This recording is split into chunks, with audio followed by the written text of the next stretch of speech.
you get to build so much rapport with your audience. Because the more money you make, the more value you can give to your audience. Collect all that information and then start to analyze it. Hello and welcome to the Art of Selling Online Courses. We're here to share winning strategies and secret hacks from top performers in the online course industry. My name's John Ainsworth and today's guest is Monica Badiu. Now, Monica is our in-house Copywriting Chief and Copy Coach.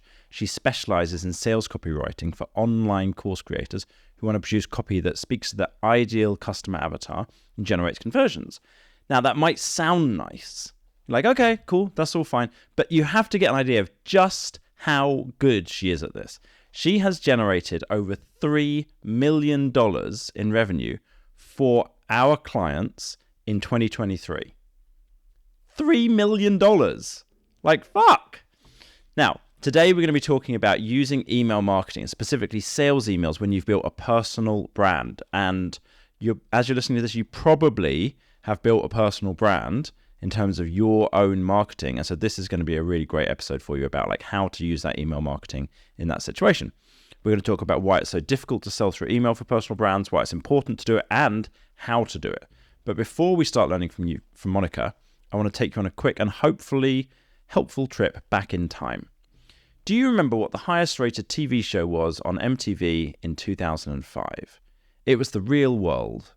But the second highest rated show was a series called Pimp My Ride. Do you remember this show? You might need to be, I was reminded by Monica before we started, you might need to be in your 40s to properly remember MTV and what this is all about. What would happen in every episode, they would find some poor soul who was driving this broken down beater and turn it into a souped up, tricked out dream car. I'm talking like a new engine, hydraulics, spanking new leather interior, big fat tires, rims. They'd rebuild everything on this car.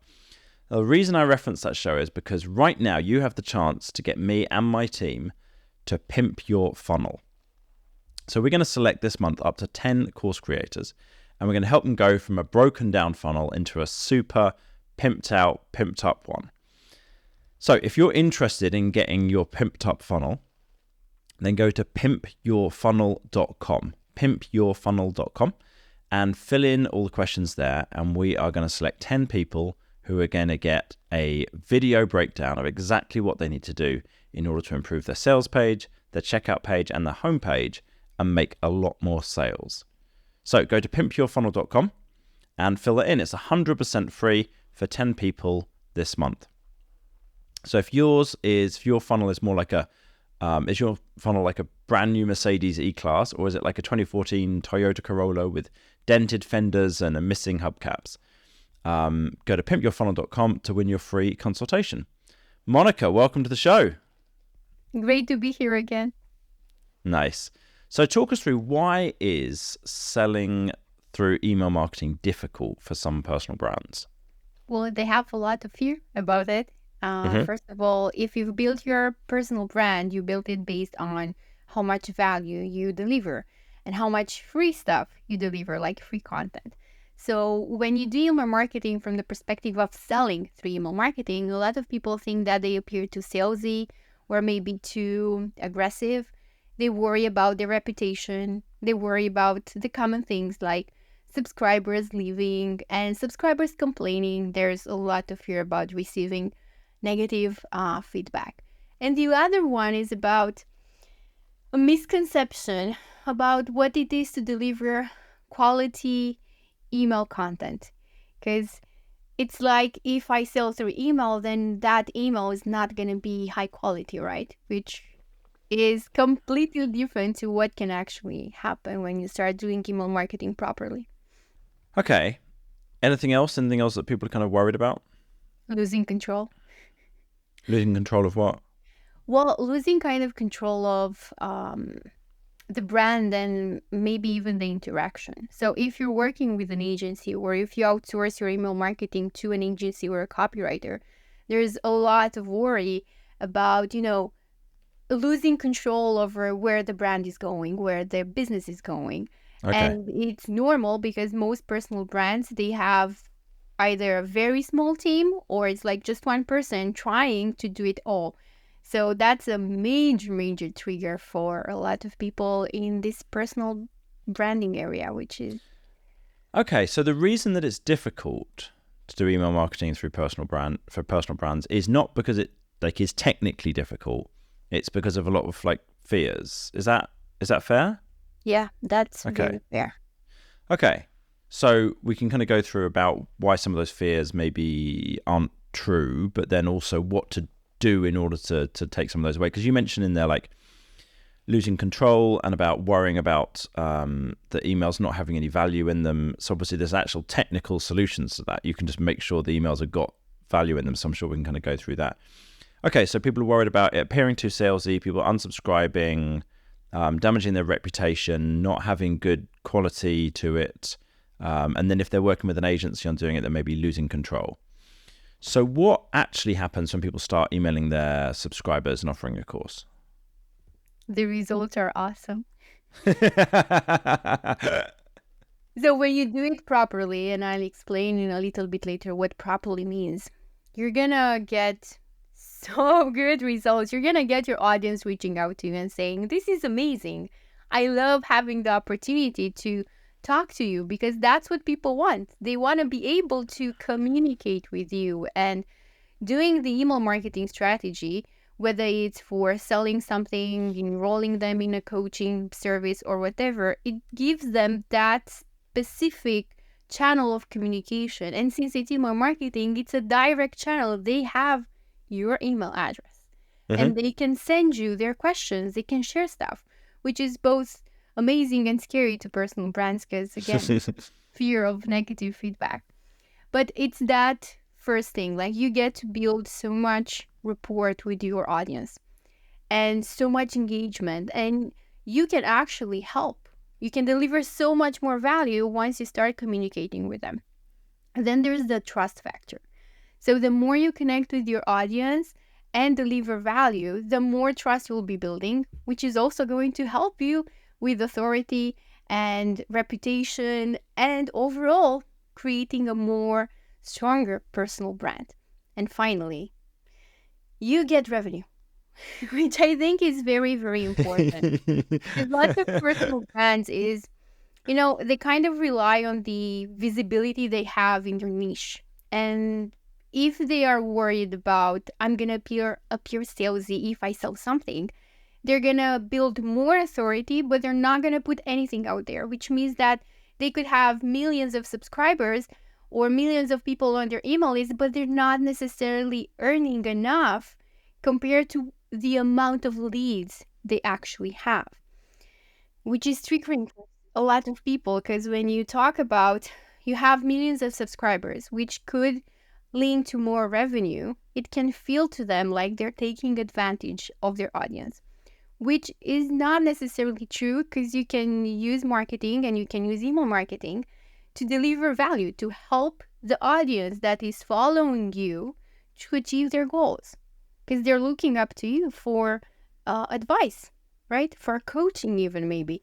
So that's how you can do it. And the results, it's like an extra zero that you can earn in 1 year. And I think that's a very powerful way to deliver value as a personal brand, because the more money you make, the more value you can give to your audience. You can create more products, you can refine them, you can work with more people, you can hire more people on your team that help you convey your message, which means that your audience is getting a lot more value from you. So yeah, the results are fantastic. Yeah, one of the things Monica mentioned there was an extra zero, and so she means in case it's not really obvious, on the end of the amount of money you make each month. So instead of 20,000 a month, 200,000 a month. And that sometimes happens. We've got actual clients where they've been making 25,000 a month, and then in November they made $200,000. That's an actual, we've had some even more, one client who was making 3,000 a month, and in Black Friday she made, I don't know, over 400,000, I think, something like that. Yeah, and it grows over time. So the more you communicate via email marketing, the more you deliver that kind of value and personal touch, your revenue increases gradually, not just for like Black Friday. Yeah. Plus, you position yourself as an authority in your niche, which means that in a very competitive niche, and we have so many influencers becoming authorities and personal brands, if you use email marketing as a channel to communicate that value and communicate what differentiates you from your competition, then that actually helps you long term as well. So there's a couple of other things I wanted to pick up in what you said there. So one of them is people feel like worried about selling as if it's kind of doing something wrong, which is a theme we've had on this show like a whole bunch of times. I think one of the things there to remember is you're promoting a course that you made that is presumably, I'm just going to assume this, that it's really good, and that like if people buy the course and take it, then their life will be better. Like, you shouldn't be ashamed of letting people know that this course is there and that they could get it and that they should take it. It's like you should be delighted to be telling people about this. And of course, some people it's not right for. They either can't afford it because they've got like, no money at all, or struggling to pay the rent or something. In which case, great, you got the free content for them. Or some people, it's not right because they're too advanced, or they're too beginner level, or that's not exactly what they should study. And so you cover that on the sales page and you make it really clear to people who this is right for and who it's not right for. We're not trying to just flog stuff that isn't useful. We're trying to help people to solve a problem in their life. People want to learn to do a thing, whether it's learn English, set up a home recording studio, train their dog, run an architecture practice, whatever it is, right? And they're watching your content because they want to learn how to do it. And you've made a course which is amazing, which teaches them how to do that thing. And then it's probably a good idea to let them know about it and to give, remind them that they could get it and give them a discount. And that's a great deal, like really, really help them out. So now let's get into you said earlier, like run these email promotions properly. So let's get into the properly bit. What does that mean? So I think it's like two essential things. First of all, you need to understand that for email marketing to work as a good strategy, you need to be very strategic about it, which means that you don't just go and start sending emails. You need to understand your audience. So customer avatar, but not the useless, pointless exercise which says, imagine who your ideal client is. That is complete bullshit, and it's not going to help you. That's just your assumption that hasn't been tested or backed by science. If you have an email list, if you have a social following, ask them, send surveys, see what they're saying, collect all that information, and then start to analyze it. Because what you think their problem is might not be the exact problem they have. Or where you think they are in their life or in their business might not be where they are actually at. And we see this with our clients every time. They come in and they say, well, my customer avatar is someone who's been in business for 5 years. And then we look at who's on the email list and who's buying, and we discover that it's people who are in their first year of business or are thinking about starting. So if you have this kind of mismatch between what your emails are trying to say and what your emails are trying to do versus what your audience wants, then you're not going to be successful. The other element to this is email marketing for personal brands is very different from, e-com or for conventional email marketing for a business that I know sells insurance. And personally, for me as a copywriter, it's both a blessing and a curse. I find it's very difficult to figure it out because personal brands rely heavily on authenticity and storytelling. As a copywriter, I can research the problem, I can research the industry, and I can talk about the problem and the potential solutions as offered by the personal brand for hours. But I can't really convey the same power that a personal story has, which means that you need to go really in depth and figure out what are the personal stories that make sense to your audience. Because this leads to the other thing. When a personal brand shares their personal stories, their values, their experiences with the problems their audience have at this moment, that's how they can connect with that audience on a deeper level, and they can achieve, that vague stuff which says like sell without selling, because that's what you're doing. You're proving to your audience that you're not just like some kind of influencer who decided to teach people how to use, Procreate. You're actually someone who has created a business and who has had the same concerns you have right now, maybe even like the very specific problems you're having right now, as you're considering, should I start using Procreate to create a business for me? And sharing those personal stories, that's how you get there. And you bypass all the objections, even like internal objections around why you shouldn't be selling stuff through email marketing or in general. Just like create more content, and then people are gonna come. So for instance, let's say you are teaching people, entrepreneurship. You have to remember that they're not where you are right now. So if you're making six figures, they're probably not making six figures if your content is geared around beginner level stuff. So if you're going to sell them a product that says, I'm going to help you make seven figures in 1 year, then you need to make sure that the person who is reading your email is a business owner who is already making six figures, because that person can achieve that outcome a lot faster, which means you need to make sure that your email list is made up of business owners who are making six figures. So if you're in that position, research your audience to make sure that your offer, your emails, and your content to really talk to the right person. Because if you don't do that, I know you could write hundreds of emails. You're not going to get really amazing results. Okay. So you need to use storytelling is one part of it. And you can tell that's like a thing that you can do because it's a personal brand rather than an overall business, kind of a bit more faceless. So you tell stories in order to get your points across. It makes it maybe harder for a copywriter because they don't know all of your stories. So you've got to work together with the copywriter to tell all of those. And then you have to understand your audience and where they're at now and make sure you're telling the right stories and helping them kind of get from where they are to where they want to be and not like assuming that they're further ahead. And in order to do that, you need the customer avatar, which is then based on a survey, not based on kind of wishing and imagining, but like actually survey your audience and find out where are they now, where do they want to get to, what's some of the pain points they've got, what's their desires, what courses do they want to take, all this kind of thing, so you know exactly what to talk to them about. Does that cover it? Does that kind of summarize what you just... Okay, cool, good. All right, so what does that mean once you get down to the point of actually writing the emails?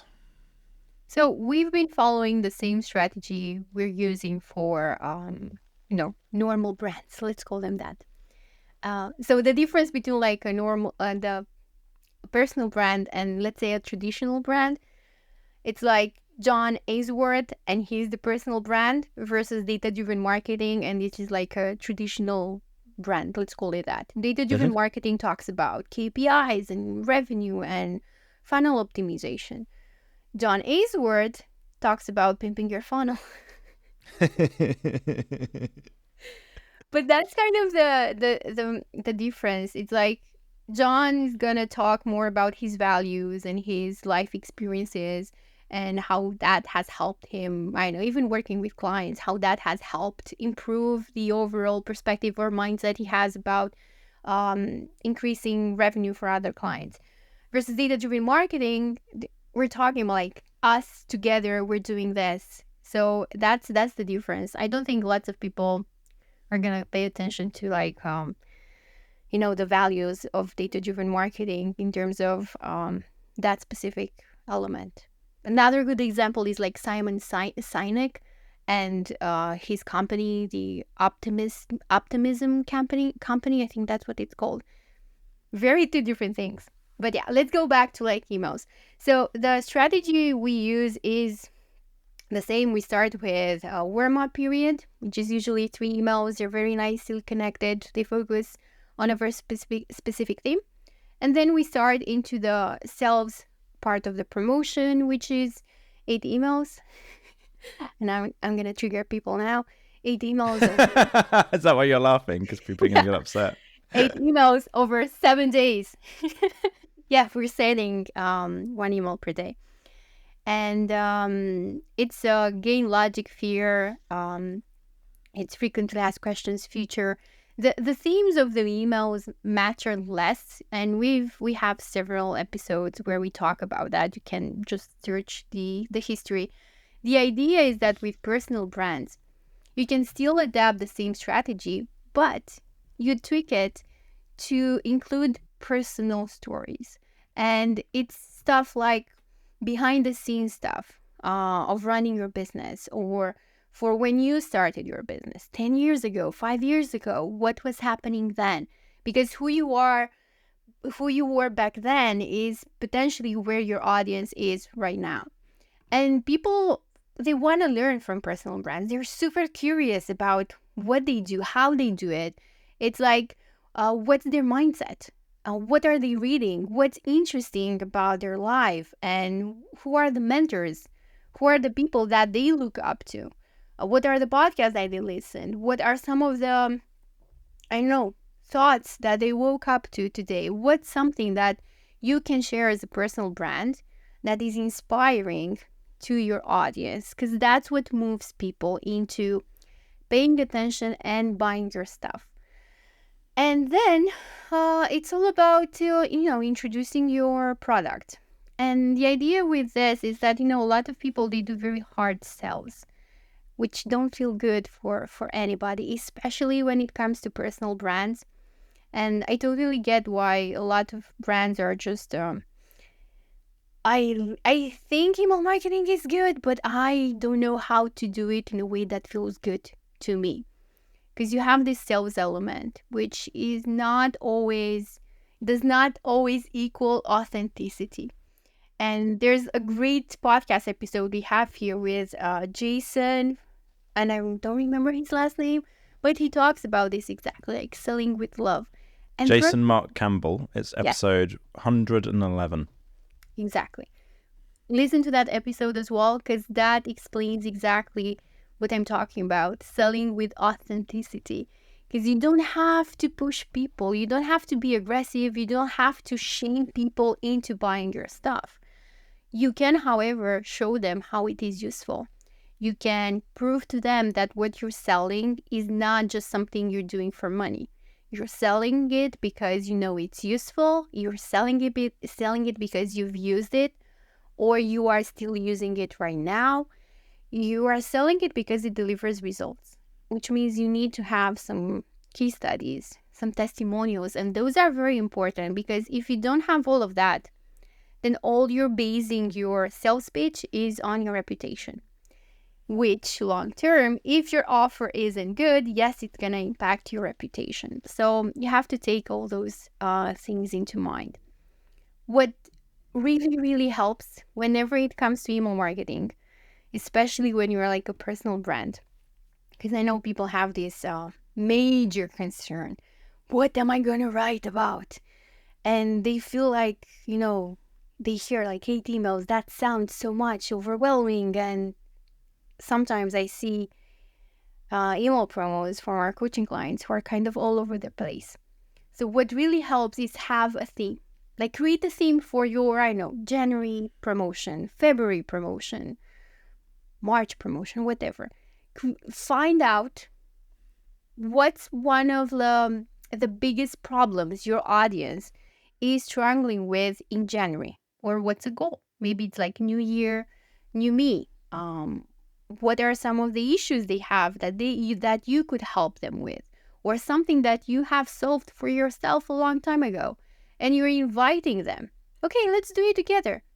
Because I know that pain. I've been there 2 years ago, 5 years ago, when I was and described the exact situations they are in. But through this and this and this, I was able to overcome it. And now I'm going to teach you how to do it. And I'm going to be sharing some emails over the next few days, and I'll help you plan for 2024. And what this means is that even though you are sending sales emails, you're making them so valuable and so actionable and so useful that even though they do have a sales pitch in them, they're still going to be perceived as something valuable. And it has actually happened for one of our clients. He had people who kind of like unsubscribed from a promo, but they were still could receive like the newsletter. And then they emailed him and said, "Hey, put me back into your sales funnel." Right, so good. I want to receive them. So that's a very good lesson in like what can happen if you have a good offer, you're an expert in your field, and you bring that authenticity to the table. And I know that sounds great and scary at the same time, because it's like, well, how vulnerable can I get? I don't want people, hating me online, but, that's just one of the risks. It's not as bad as it sounds. All right, so here's what I got from all of that. Overall, you have the 3 warm-up emails. That's pain, agitation, solution. And then you've got the 8 emails over 7 days, which is gain, logic, fear, frequently asked questions, future casting, going, gone. And we're not going to go into the details of each of those today because we've covered that before. And I'll give you some podcast episodes if you want to go back and listen. So try episode 93, Mastering the Art of Warm-Up Emails. And episode 84, this is again with Monica, writing emails for different decision makers. Episode 70, we covered 3 promotions to have in Q1. And episode 67, should you have a Christmas sale? And in those, we've covered a number of times about that structure that I just explained. So then in terms of what actually goes into the emails, you said have a theme. So you're promoting one course, but you've got a theme in the way that you're promoting it. Maybe it's New Year, New You. Maybe it's about the beginning of spring and the change in the seasons. Maybe it's to do with something that's going on in that industry. Maybe it's to do with the Olympics. It's like you find something, some kind of a hook in the world, in your customer's world, in your world, in in stuff that's happening in the news, some theme that you can have in those emails.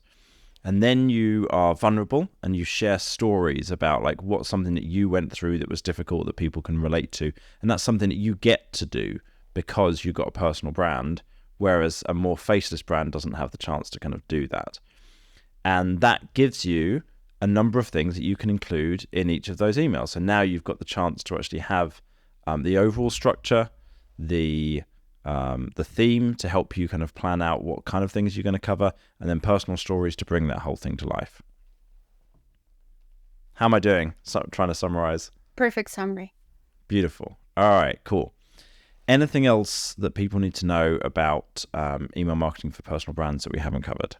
The easiest thing you can do is to think of your emails as like a coaching opportunity. So you're not forcing people into buying anything. You're not forcing them or pushing them into buying your product, because that's going to solve all of their problems. You're just coaching people through all the different solutions they have to achieve the goal they want. Your course is just one of them, but it's not going to solve all the problems, right? You just need to inform them of what you can offer them, and they make the decision knowing everything that you can deliver through that email, through that product, sorry. So coaching instead of, sales rep stuff. Beautiful. All right. So if you listened to this and you found this useful, please, and you want to get future episodes, please subscribe wherever you listened. And I want to put a specific shout out. If you are listening to this and you've got a big audience on YouTube in particular, if you've got over 1 million views a month on YouTube and you've got an email list over 30,000, then think about reaching out to us, because that's exactly the kind of person that we work with. We turn away most people who want to work with us. But if you fit that profile, there's a good chance we'll be interested in working together. If you want to be one of those people who adds a 0 to the end of your monthly revenue and has Monica work on your emails, then reach out. Go to datadrivenmarketing.co and click on the link to book a call. And we'll have a chat and figure out if you would be a good fit to be able to work with us. Thanks so much for listening. And Monica, thanks so much for coming on and sharing your wisdom today.